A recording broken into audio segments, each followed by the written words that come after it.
What are investment goals? Is having investment goals necessary? To help you get a broader picture on these areas of investment, we have our financial expert Mr. Hariharan with us. Hariharan, the screen is all yours.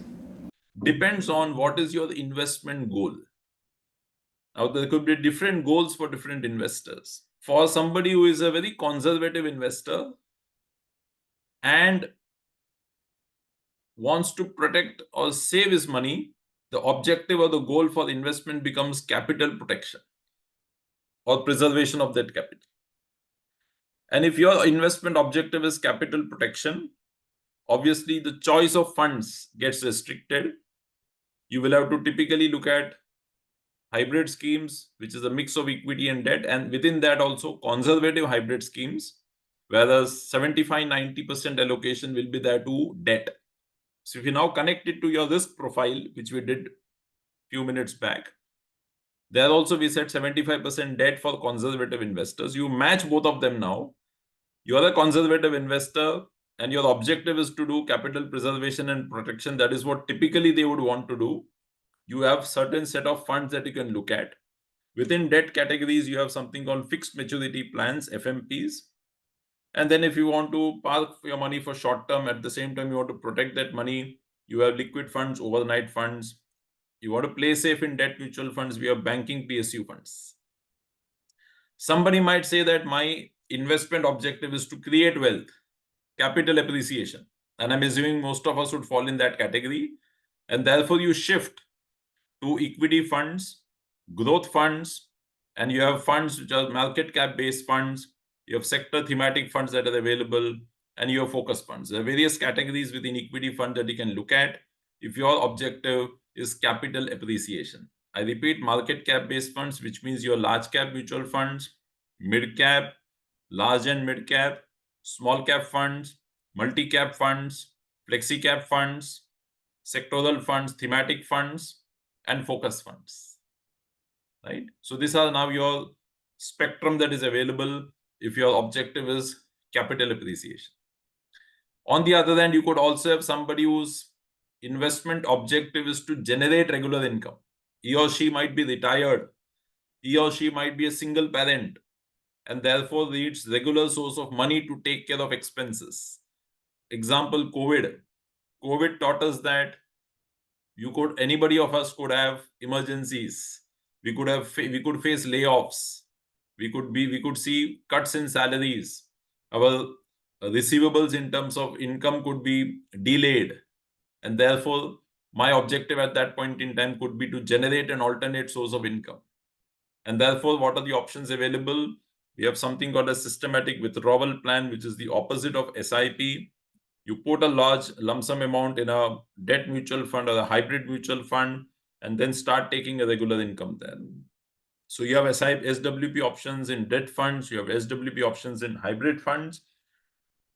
You might also look at a dividend yield funds, but let me put a caveat here. While dividend yield funds are supposed to be paying out regular dividends, you may or may not get a consistent dividend outflow. Okay, that we should be mindful of that before we select those funds. Okay, so these are the options available depending on what is your investment goal. The other way to look at it is the investment time horizon. Now, depending on the time horizon, also your mix of mutual funds will change. So if it is 0 to 3 years, obviously you now link it with the previous slide. You will look at capital preservation, and you should look at capital preservation. And therefore, for you, it is important to achieve that goal in that time frame. It could be a 1-year goal, 2-year goal. It could be buying a 4-wheeler. It could be buying a residential property. You want to pay the down payment.